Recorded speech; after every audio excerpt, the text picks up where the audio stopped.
Let me start by asking you something, and I invite you to be honest with yourself. Do you ever feel like you're running on a treadmill, endlessly busy, yet not going anywhere meaningful? Does your mind often feel like a restless monkey, leaping from worry about the future to regret about the past, rarely settling peacefully in the here and now? Perhaps you find yourself physically present in a situation, maybe playing with your kids, having dinner with a loved one, or even just walking in nature.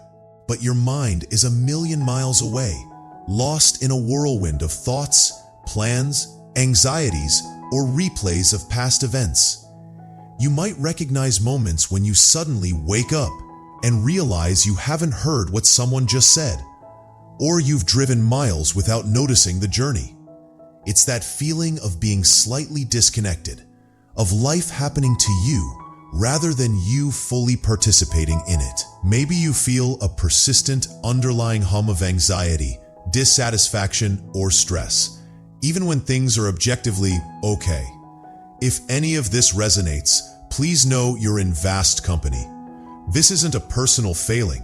It's a deeply ingrained human tendency, amplified by the pressures and distractions of our modern world. We're constantly bombarded with advice to be present, live in the moment, seize the day. We hear it everywhere, from wellness gurus to coffee mugs. But often, it feels like an elusive ideal, doesn't it? We know we should be present, but how? How do we stop the relentless chatter in our heads? How do we break free from the grip of past hurts or future fears? Hi everyone, welcome to BookSmart Insights, a channel for sharing knowledge for personal development through good books. Today, we're not just going to talk about being present. We're going to delve into the core of accessing that state, guided by one of our time's most influential spiritual books. We're taking a deep, comprehensive dive into The Power of Now by Eckhart Tolle. This isn't just another self-help book. For millions, it has been a life-altering revelation, a key that unlocks an entirely different way of experiencing ourselves and the world. It became a global phenomenon because it offers profound insights and provides practical pathways from suffering into genuine peace and aliveness. So get ready to explore the nature of thought, the illusion of time, the workings of the ego, the burden of emotional pain, and, most importantly, the liberating power that resides only in this moment. Let's unravel the profound wisdom of the power of now together. Eckhart Tolle's central premise is stark yet liberating.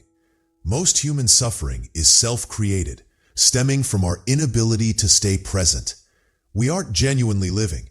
We're primarily lost in thought, existing in a near-perpetual distraction from the only time that ever truly exists, now. He distinguishes crucially between two kinds of time, clock time and psychological time. Clock time is the practical dimension we use to schedule appointments, plan projects, learn from the past, and set goals for the future. It's a necessary tool for navigating the physical world. We need to know what time the meeting is, remember where we parked the car, and plan our grocery list. Tolle isn't suggesting we abandon this practical use of time.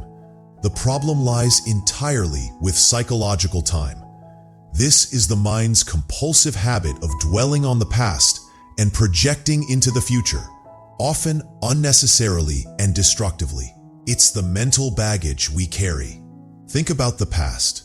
How much of your mental energy is consumed by replaying old scenarios, dwelling on regrets, if only I had, nursing grievances, how could they have done that to me, clinging to past successes for identity, or feeling guilty about past mistakes? This isn't learning from the past in a practical sense. It's being imprisoned by it.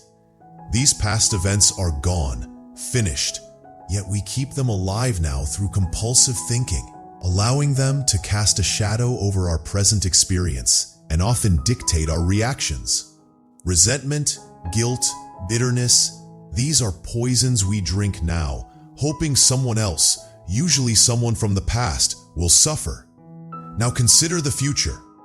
How much time do you spend worrying about what might happen, anticipating problems, rehearsing worst-case scenarios, feeling anxious about uncertainty, or pinning all your hopes for happiness on some future event or achievement? Once I get that promotion, I'll be able to relax. When I finally meet the right person, my life will be complete. Things will be better if I can get through this week, month, year. This isn't practical planning. It's seeking salvation in an imagined future, thereby devaluing and neglecting the only place life ever happens, the now. This constant oscillation between psychological past and future creates a state of unease, anxiety, and dissatisfaction. It's like a pendulum swinging relentlessly, never finding rest at the center point, which is the present moment. We are rarely fully here. Our tension is fractured, and our energy is depleted by mental time travel. We might be physically present, but our minds are elsewhere, effectively missing out on life. Kierkegaard's insight bears repeating: life is not a problem to be solved, but a reality to be experienced.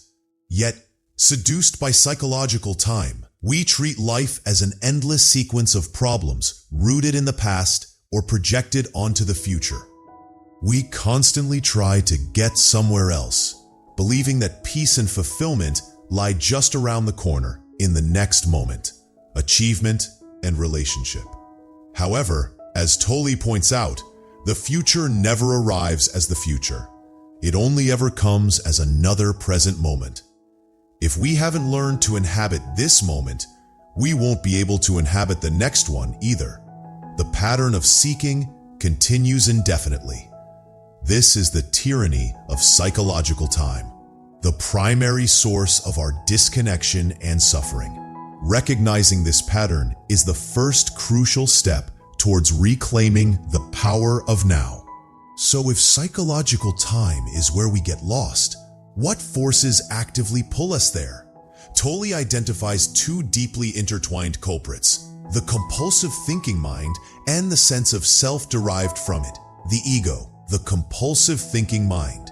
As we discussed, the human mind is an extraordinary tool capable of reason, analysis, creativity, and complex problem solving.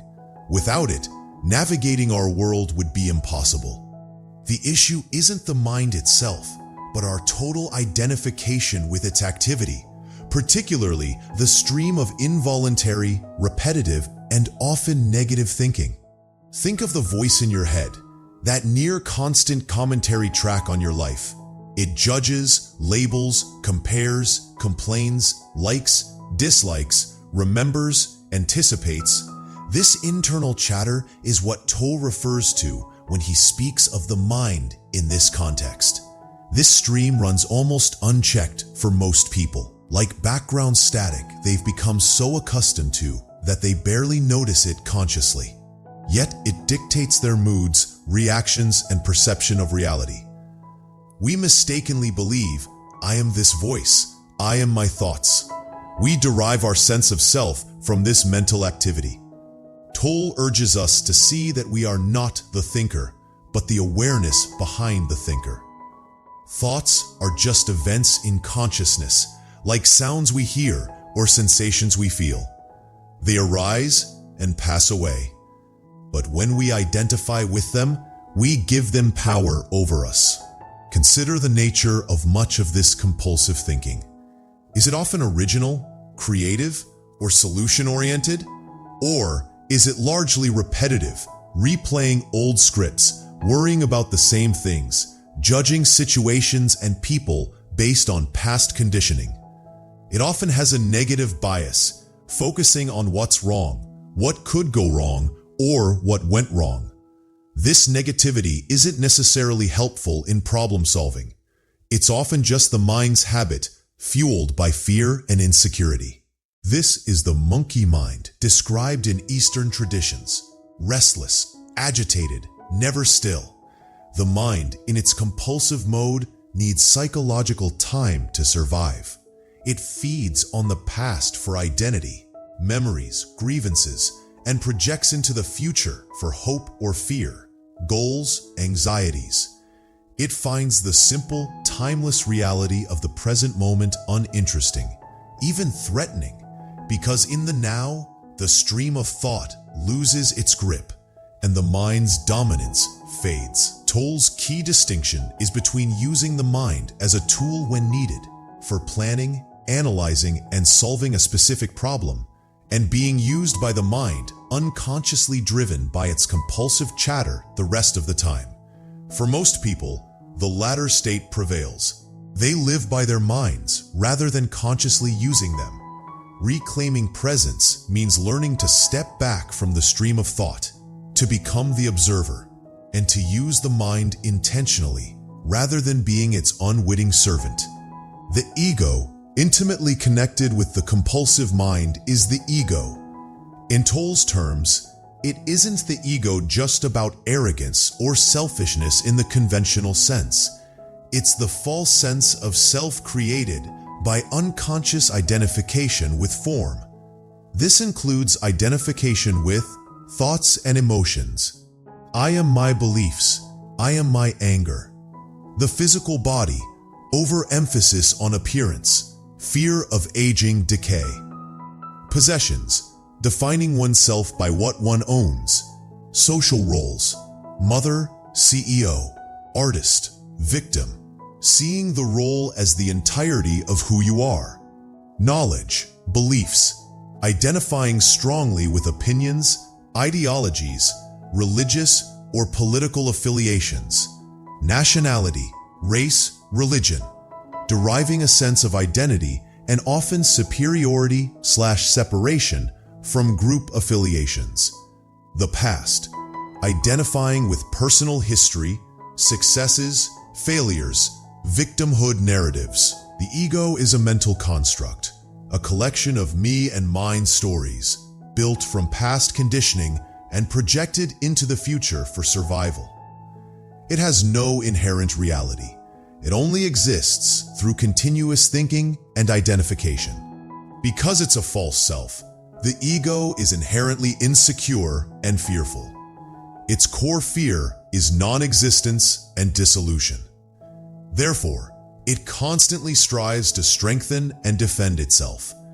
Its primary strategies include creating separation, emphasizing us versus them, judging others, feeling superior or inferior, both strengthen the ego. Needing to be right, arguing, defending opinions fiercely, making others wrong.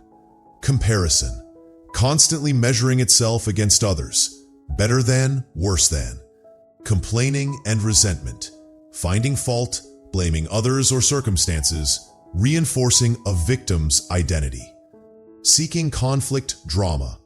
The ego feels more alive when there's conflict or negativity against which to react. So craving attention or validation, needing recognition, praise, or even negative attention to feel it exists. Clinging, attaching firmly to possessions, people, beliefs, and identities. The ego is the unconscious state of being lost in thought and identified with form. It thrives in psychological time. It uses the past to define itself. I am this way because of what happened, and the future to seek fulfillment or security. I will be complete when the present moment, where formless awareness resides, is the ego's greatest enemy because in pure presence, the identification with form dissolves and the ego loses its power. Much human suffering, conflict, greed, jealousy, hatred, drama, stems directly from the collective and individual ego. Recognizing the ego operating within ourselves, without judgment but with clear awareness, is essential for fleeing ourselves from its grip and accessing the peace of the now. As Osho suggested, sometimes we must confront the pain caused by this false self to truly motivate our return to the authentic being that lies beyond the ego. Understanding the mind and ego is crucial, but liberation comes through practice. How do we shift from being lost in thought to being grounded in the now? Eckhart Tolle offers practical gateways accessible to everyone, regardless of background or belief system. These aren't complex rituals, but simple shifts in attention. 1. Reconnecting with your body, the inner anchor. The body is the most immediate and tangible anchor to the present moment. While your mind can dart off to yesterday or tomorrow, your physical body exists only now. Learning to inhabit your body consciously is a fundamental practice. Beyond the breath.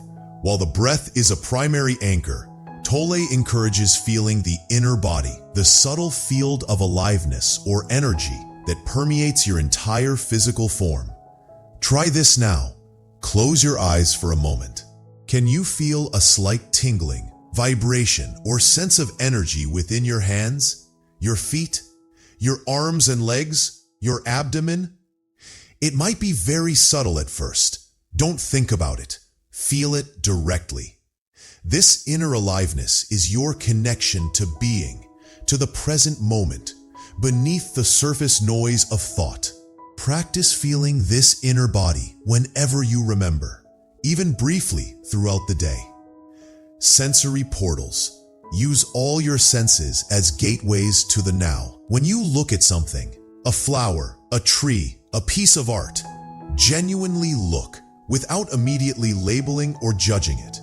Absorb the colors, the textures, the shapes. When you listen, truly listen, not just to words, but to the silence between sounds, the ambient noises around you. Feel the texture of the clothes on your skin, the sun's warmth, and the water's coolness.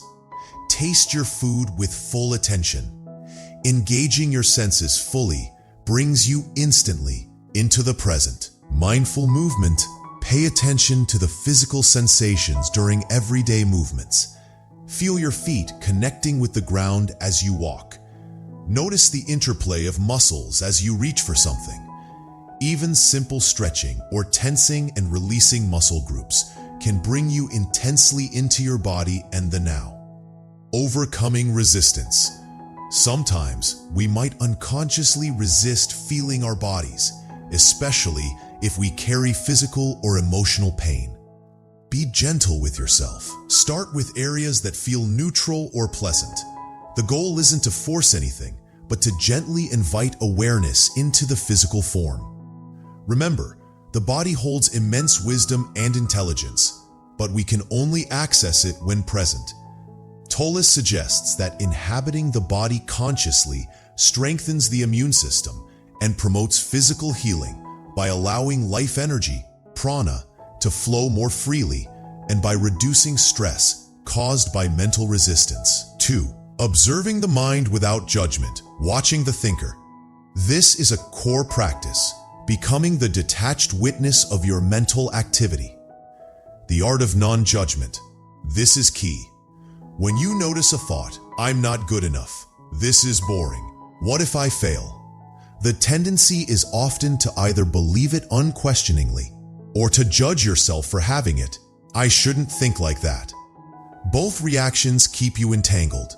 Instead, notice the thought arise. Acknowledge its presence.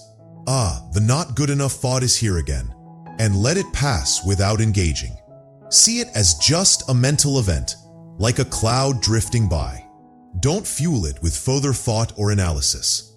You are not your thoughts. Practice reminding yourself, I am the awareness that notices the thought. I am not the thought itself. This creates psychological space. Imagine sitting by a riverbank, watching thoughts float like leaves on the water. You are the watcher, not the leaves. Labeling, gently.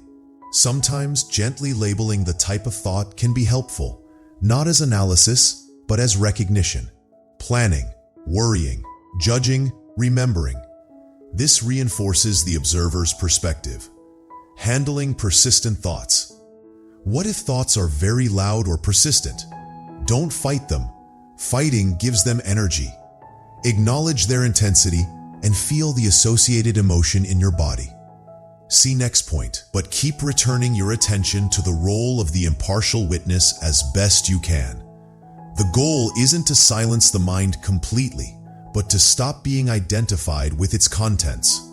Krishnamurti's point that observation without evaluation is the highest intelligence highlights the transformative power of this simple, non-reactive witnessing. Observing emotions. Like thoughts, observe emotions as energy moving within you. Where do you feel sadness, anger, or fear in your body? As a tightness in the chest, a knot in the stomach, a heat in the face? Instead of getting lost in the story behind the emotion, I'm angry because they, feel the raw sensation of the emotion in the body with acceptance. Allow it to be there without resistance. Often, merely allowing and feeling an emotion fully, without adding thought, will enable it to process and dissolve much faster. 3. Discovering and deepening the gap, the space of no mind. As you practice observing your thoughts and inhabiting your body, something remarkable begins to happen. You become aware of the space between thoughts. These are moments of pure awareness, free from mental commentary. Tolle calls this the gap or no mind. Accessing stillness. This gap isn't emptiness in a negative sense. It's the fertile stillness of pure consciousness. It's always there, underlying the noise, just like the silence underlies all sounds. You don't need to create it. You need to notice it. You can become aware of it by intensely focusing on the now, perhaps on your inner body, breath, or sensory perception. When your attention is fully present, thinking subsides. The feeling of the gap.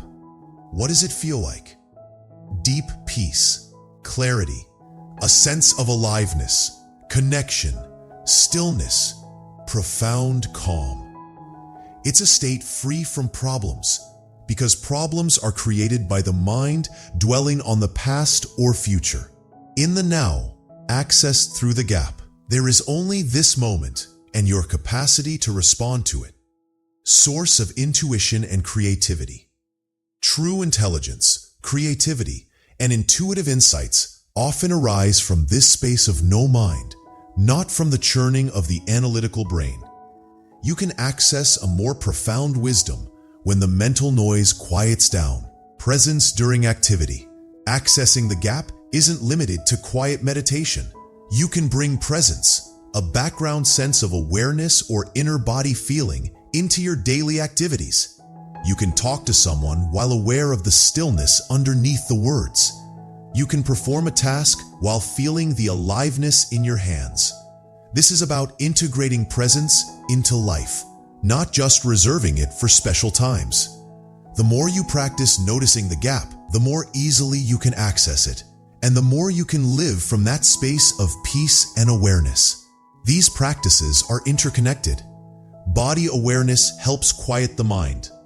Observing thoughts creates space. That space allows you to feel the body more deeply. All lead you back to the power and peace. This is one of Eckhart Tolle's most insightful and practical concepts, the pain body. Understanding it can illuminate so much of our seemingly irrational emotional suffering and reactive behavior. What is the pain body? Imagine every strong negative emotion you've experienced that wasn't fully faced, accepted, and let go of at the time. Moments of intense anger, grief, fear, humiliation, abandonment, betrayal. Tolle suggests that the residue of this unprocessed emotional pain doesn't just disappear. It coalesces energetically within our system, forming what he calls the pain body. It's like a semi-autonomous energy field, an emotional parasite living within us, composed of old, trapped emotional energy, personal and collective. Each individual has their own pain body, shaped by their unique life experiences, particularly childhood traumas and significant emotional wounds. But Tolle also speaks of collective pain bodies, residues of suffering accumulated by families, groups, nations, or even humanity, like the pain from wars, slavery, oppression, which individuals can unconsciously tap into. Dormant and active states. the pain body isn't always active. It can lie dormant for weeks or months. During these times, you might feel fine. But then something triggers it. A specific event, a remark, a thought, a memory, even a change in weather or hormonal cycle, and it suddenly wakes up, seeking more pain.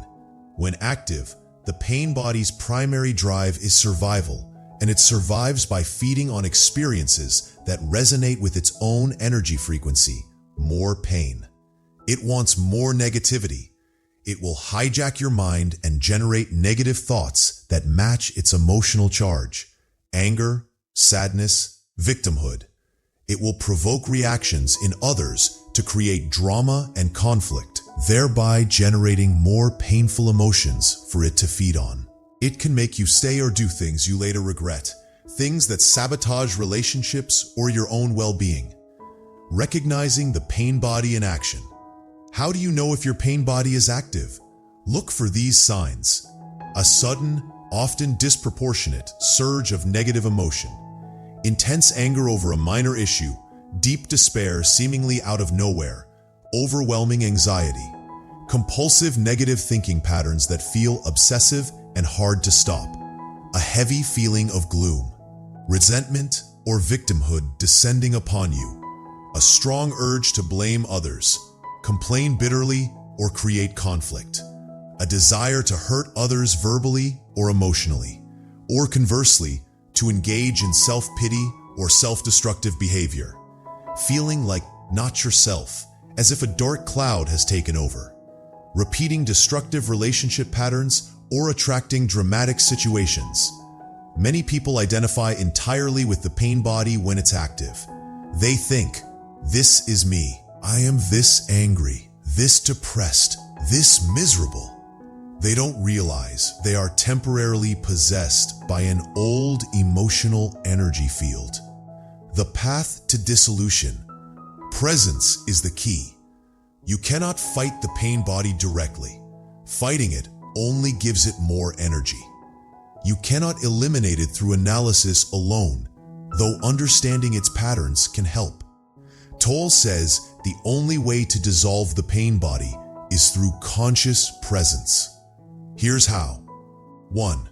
Recognize it early. Learn to spot the first signs of its activation, that subtle feeling of unease, the shift in mood, the familiar negative thought patterns starting up.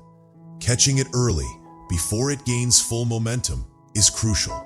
Say to yourself, the pain body is waking up. This act of recognition already creates some distance. 2. Shift attention to the feeling. Don't engage with the thoughts the pain body generates. They are designed to perpetuate the pain.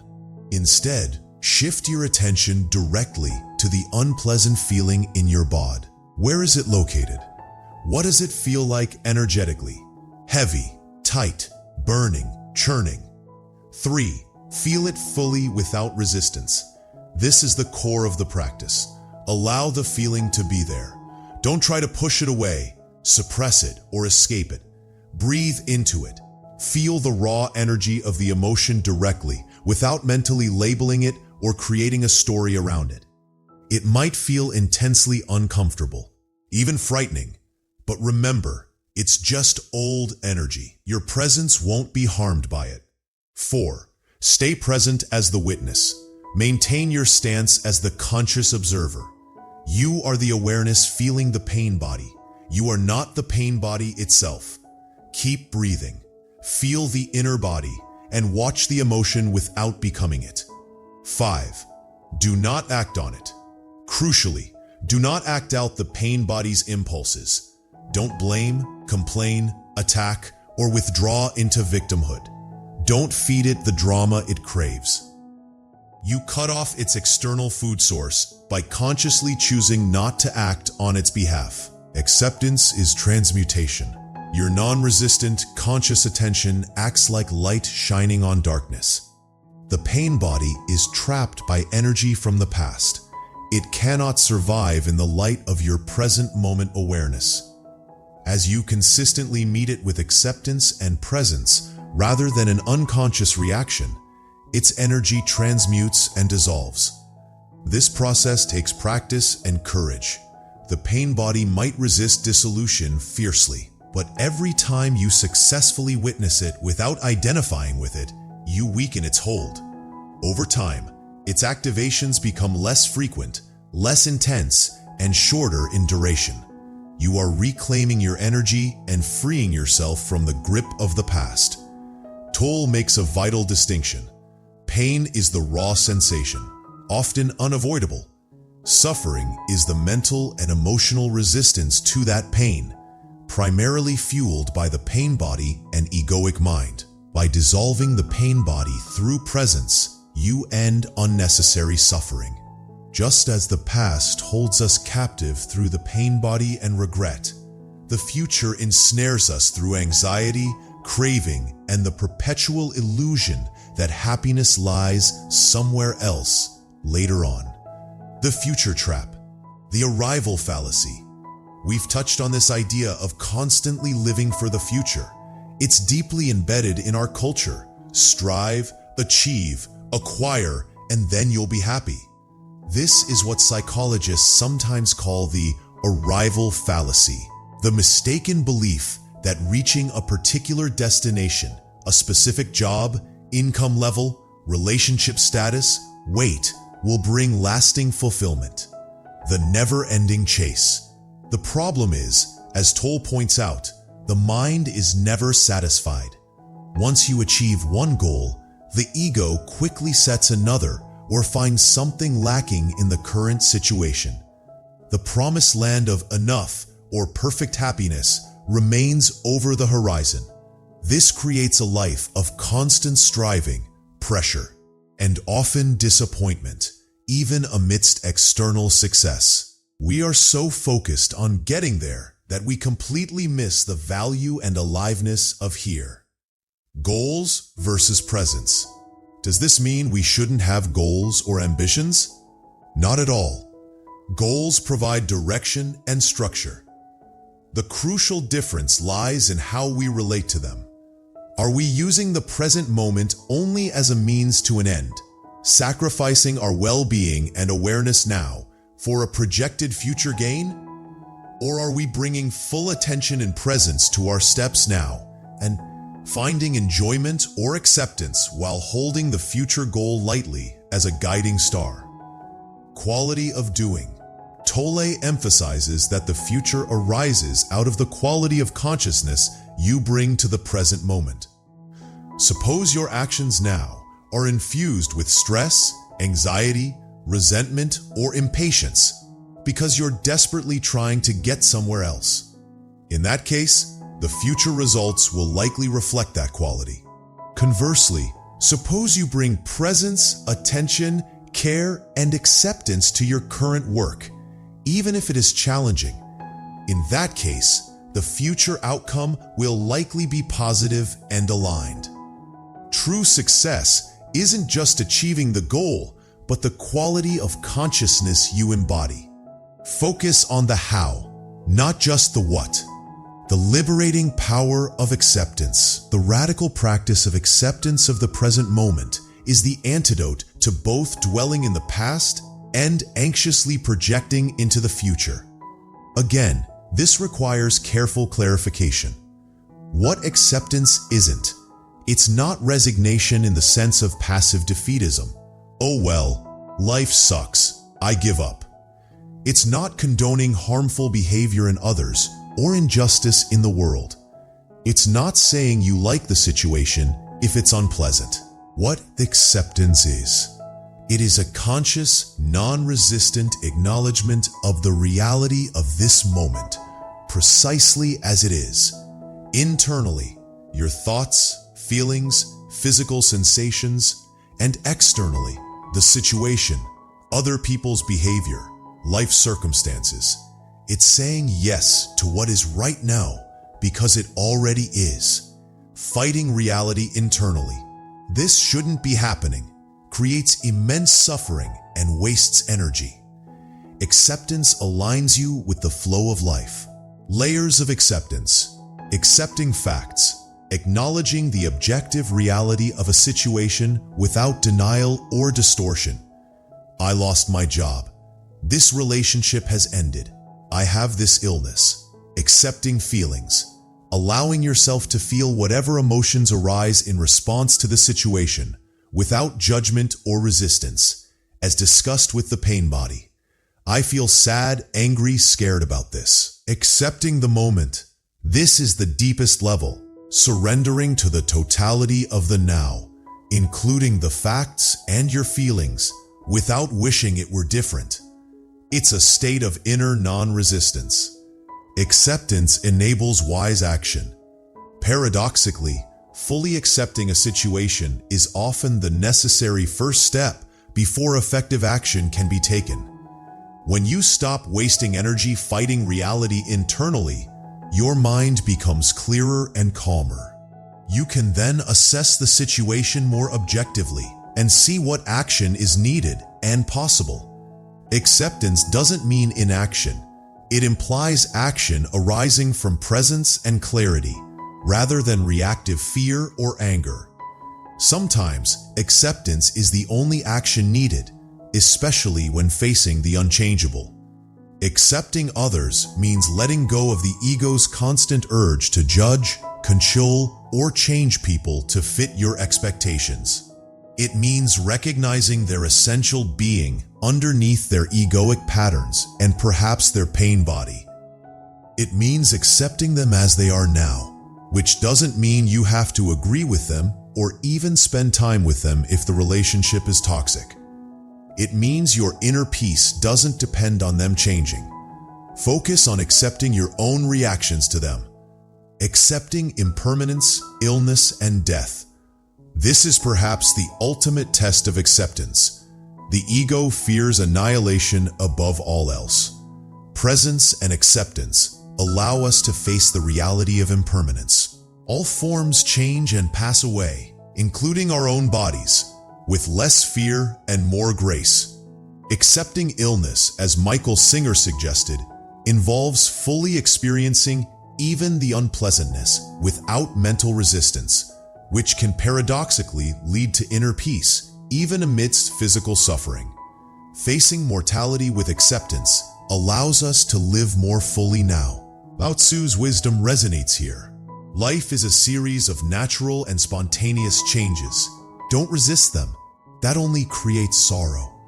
Let reality be reality. Let things flow naturally forward in whatever way they like. 1. Acceptance is aligning yourself with that natural flow, finding strength in surrender, not weakness. The terms enlightenment or awakening often conjure images of robed monks meditating on mountaintops, achieving some superhuman state far removed from ordinary life. This perception can make the idea seem intimidating or irrelevant to our busy modern lives.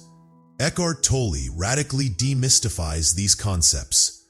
What enlightenment really is, according to Tolle, enlightenment in its essence is not about becoming someone special or achieving a permanent state of bliss, though peace is a byproduct.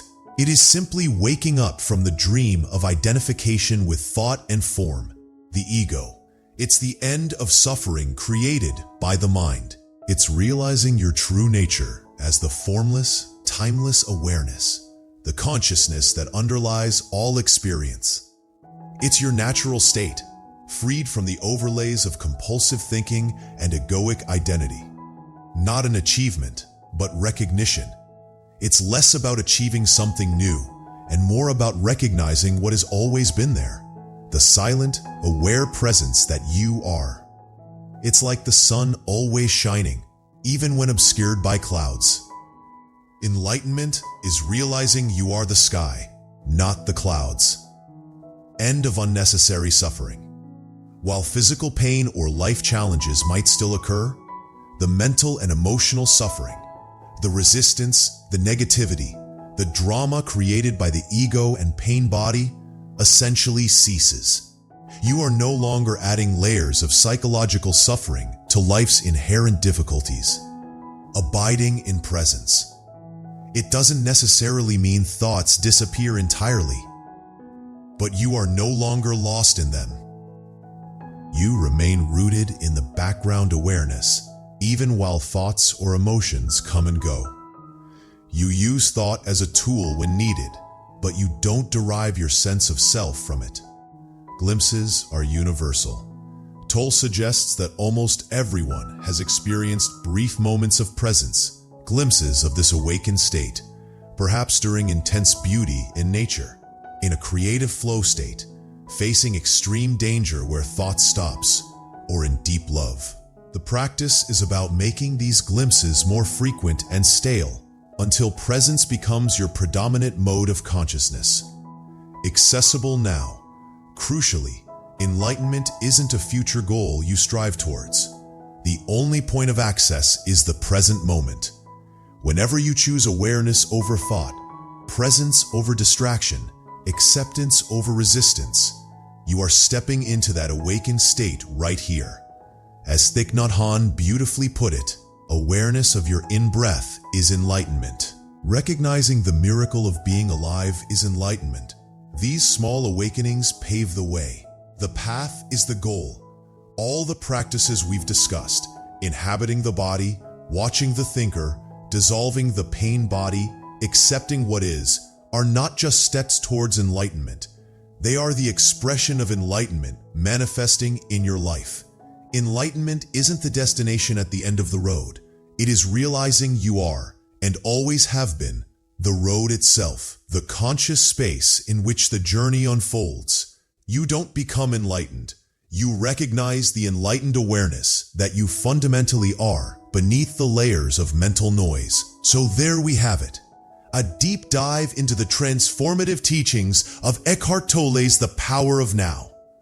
We've journeyed from understanding how we get lost in the labyrinth of psychological time, ruled by the compulsive mind and the insecure ego, to discovering the practical gateways back to sanity and peace, inhabiting our bodies, observing our thoughts without judgment, dissolving the accumulated pain of the past, and embracing the liberating power of acceptance in the present moment. The core message is profoundly simple, yet revolutionary. Your power, peace, and connection to life reside exclusively in the now. The past is gone, existing only as memory traces in the mind. The future is yet to be, existing only as projection and anticipation. Life is only ever happening now. By learning to anchor ourselves in this timeless present, we free ourselves from unnecessary suffering and unlock access to joy, creativity, intuition, and a deep sense of connectedness that the mind alone can never provide. This isn't about achieving perfection or never having another negative thought. It's about a fundamental shift in identification, from being the content of your mind to being the awareness behind it. It's a journey of reclaiming your true self from the conditioning of the past and the anxieties about the future. The path requires diligence, patience, and self-compassion. Ingrained mental habits don't change overnight. You will forget. You will get lost in thought again and again. The pain body will try to pull you back into unconsciousness. That's okay. That's part of the process.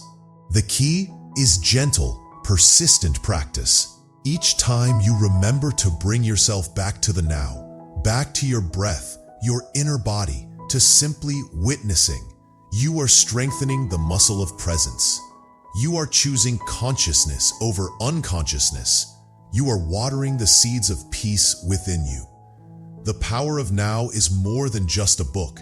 It's a manual for conscious living, a guide to waking up. If you haven't read it, it holds the potential to catalyze a profound shift in your life. If you have read it, consider revisiting its pages often. Its wisdom deepens with each reading, revealing new layers as your presence grows. Thank you, truly, for joining me on this extensive exploration today.